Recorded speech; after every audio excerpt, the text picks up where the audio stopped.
1964년 38살의 한 독일 신학자, 한 권의 책으로 다음날 세계를 놀라게 한 몰트만이 희망의 신학을 쓴 후 1975년 3월 한국을 처음 방문했습니다. 그때 신학대학원에 다니던 저는 우리 경동교회에서 한 몰트만 교수의 강연, 민중의 투쟁 속에 있는 희망이라는 제목의 강연을 지금도 기억하고 있습니다. 한국 그리스도인들의 민주주의와 인권을 위한 투쟁과 고난에 연대하고 당시 형성되고 있던 이른바 민중신학에 깊은 관심을 가졌던 그는 민중신학의 그리스도 이해가 종교개혁자들이 말한 오직 그리스도만이라는 배타적인 대리행위의 그리스도론이 아니라 자기를 가장 작은 사람들과 동일화하는 이른바 포용적 연대의 그리스도론이라고 규정했습니다. 그리고 그는 그날 자신의 강연의 성서적 전거로 오늘 우리가 함께 들은 마태복음 25장 이른바 최후의 심판의 비유를 들었습니다. 이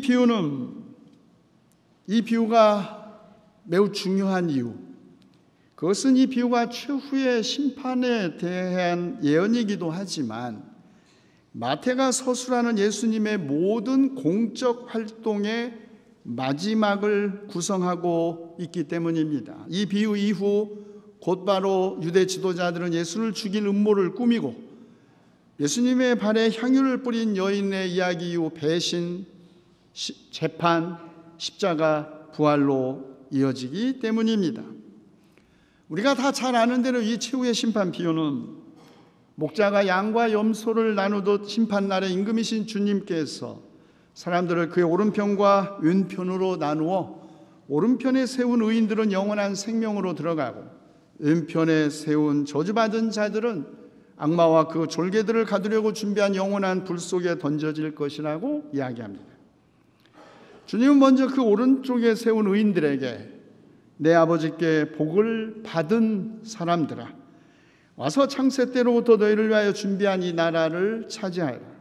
너희는 내가 줄일 때 먹을 것을 주었고 목마를 때 마실 것을 주었으며 나그네로 있을 때 영접하였고 헐벗었을 때 입을 것을 주었고 병들어 있을 때 돌봐 주었고 감옥에 갇혀 있을 때 찾아 주었다고 하자.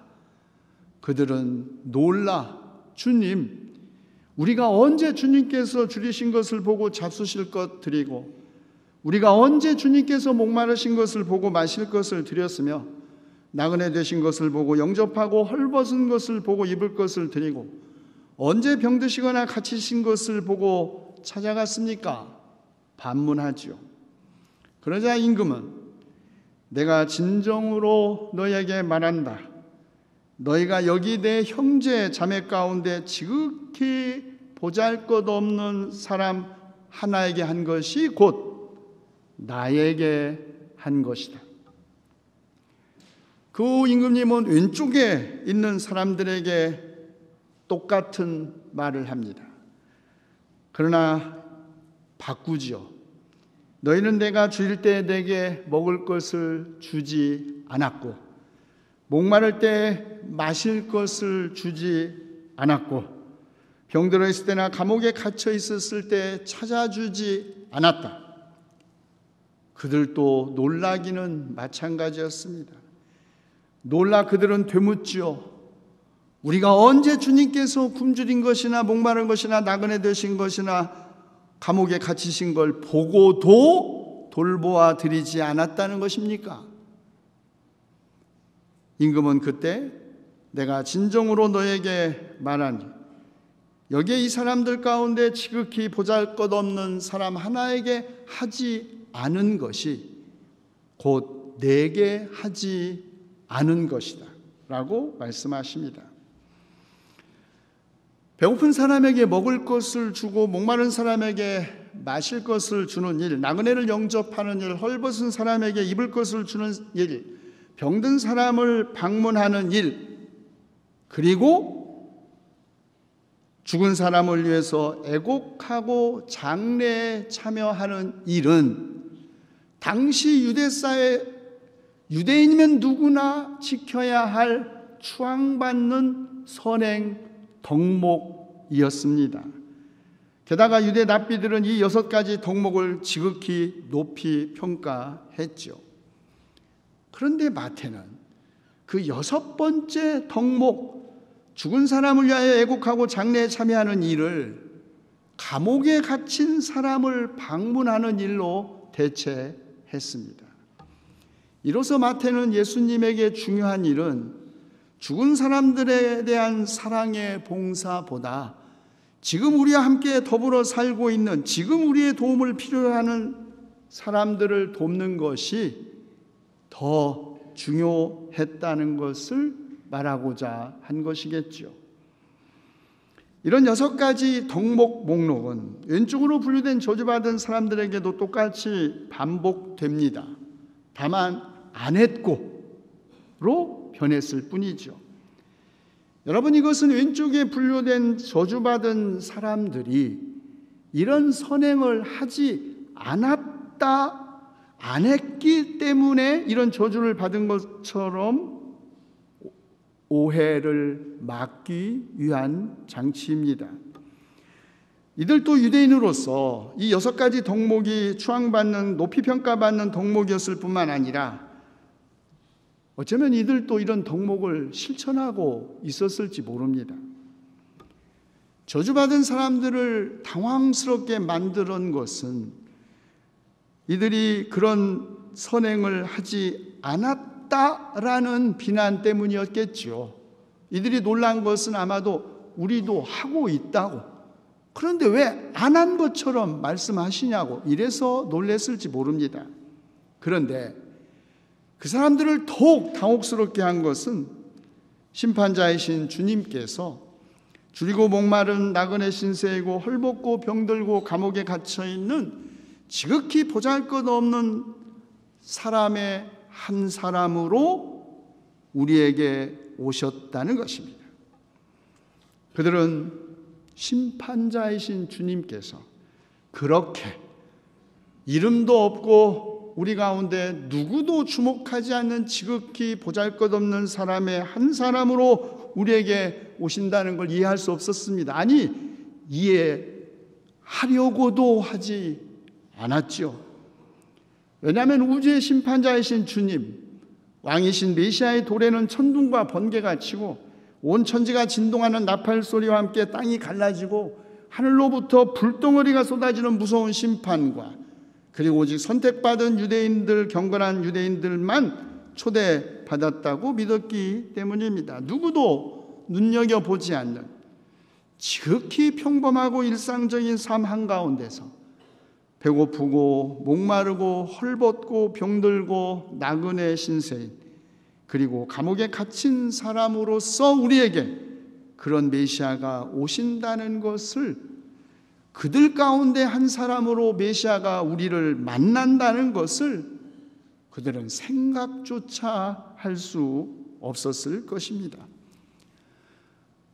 그들이 알았더라면, 심판자가 지극히 작은 형제 가운데 한 사람으로서 우리들에게 오신다는 걸 알았더라면 어쩌면 그 누구보다도 그 사람들은 더 열심히 선행을 실천했을지 모릅니다.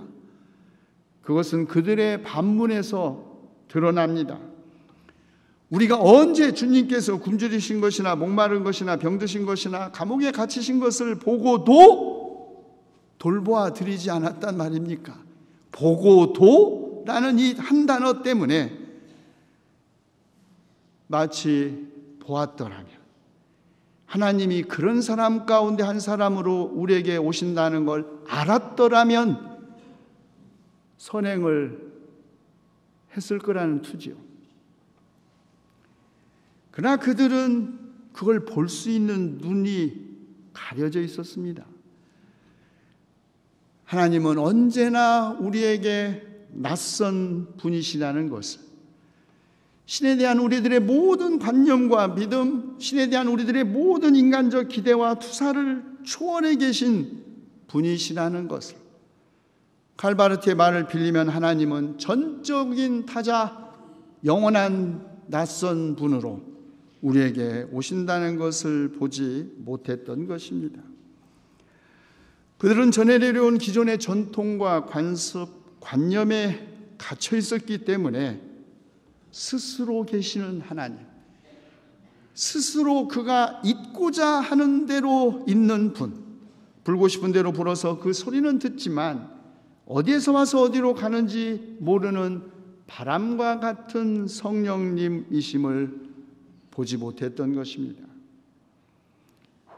그러나 사실 보지 못한 것이 어찌 왼쪽에 있는 사람들 뿐이었습니까? 축복받은 삶을 살았던 오른쪽에 분류된 선행을 행한 사람들, 창세 때부터 준비된 나라를 차지하는 복을 받은 사람들도 모르기는 마찬가지였습니다. 그들도 주님께서 굶주리고 목마르시고 헐벗으신 걸 알고 도움을 베풀거나 병드시고 감옥에 갇히신 것을 알고 찾아간 것이 아닙니다. 그들은 단지 어려운 처지에 있는 형제 자매들의 필요에 응했고 그들을 구체적으로 도왔을 뿐입니다. 그러나 이 두 집단 사이에는 엄청난 차이가 있습니다.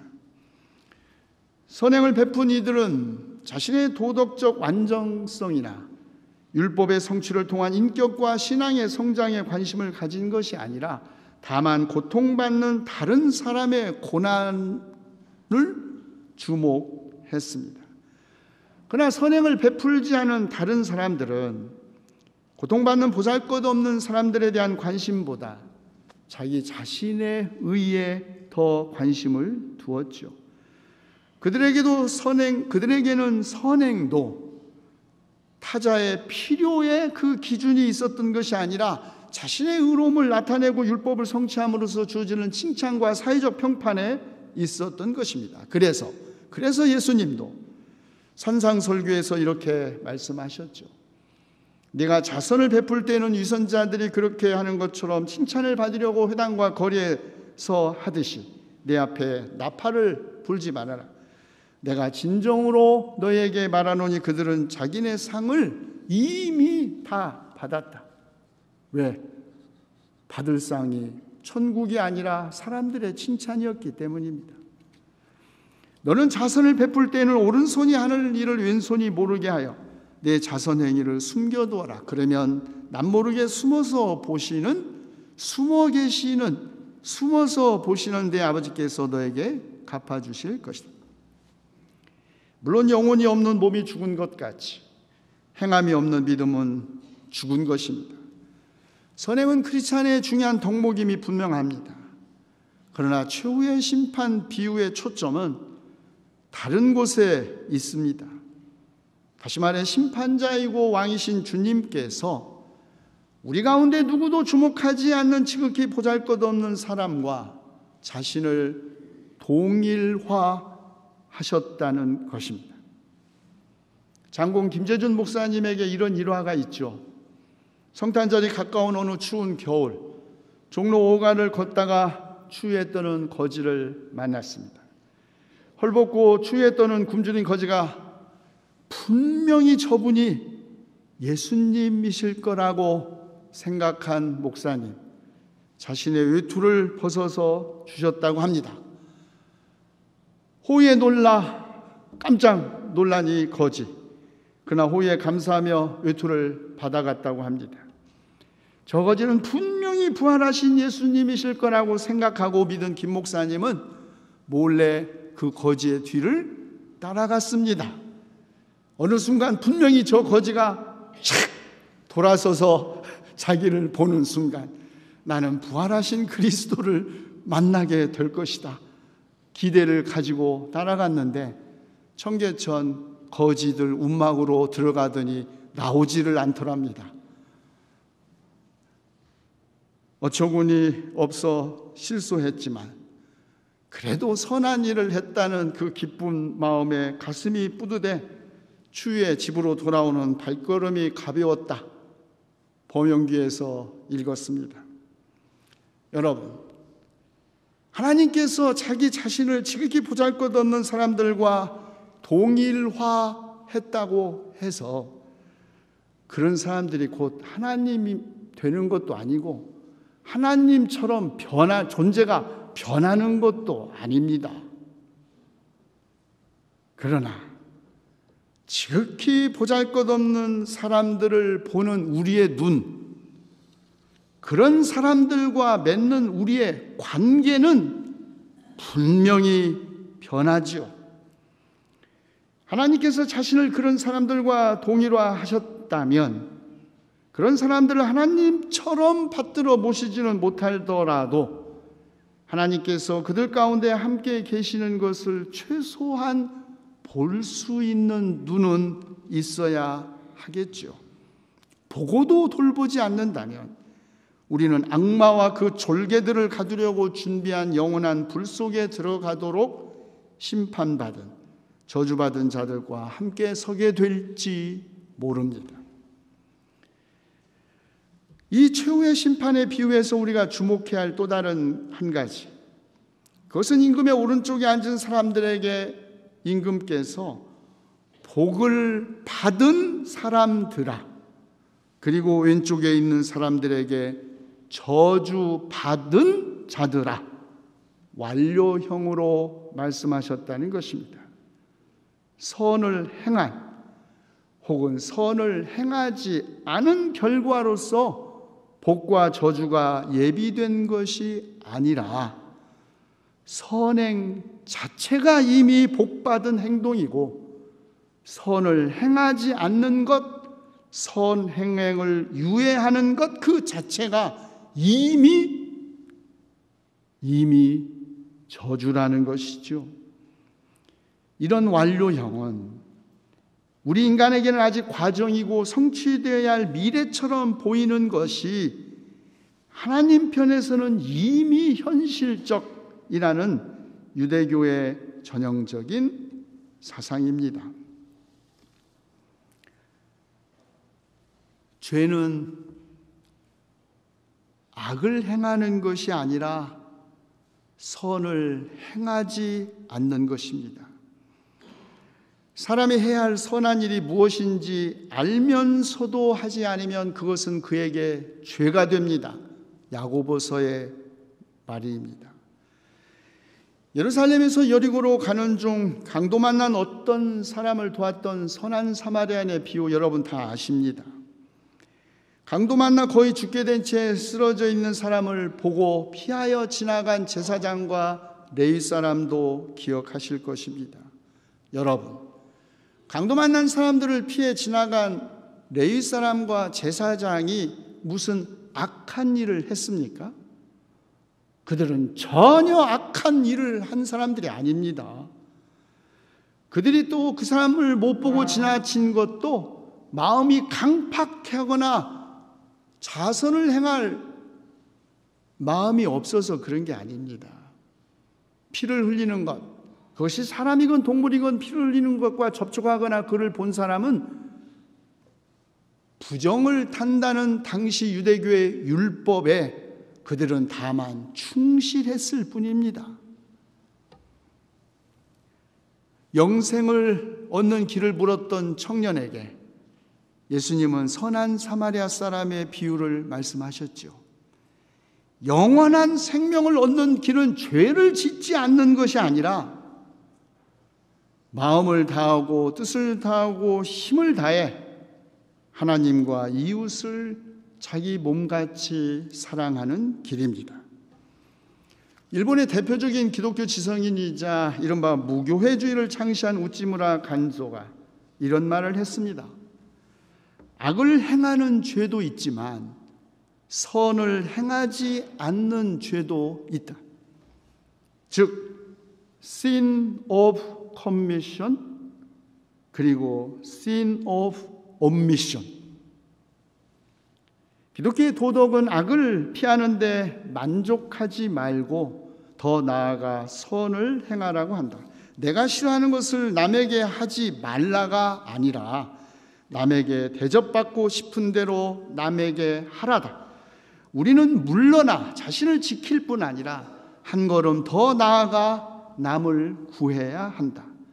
아무것도 하지 않는 것은 곧 악을 행하는 것이다.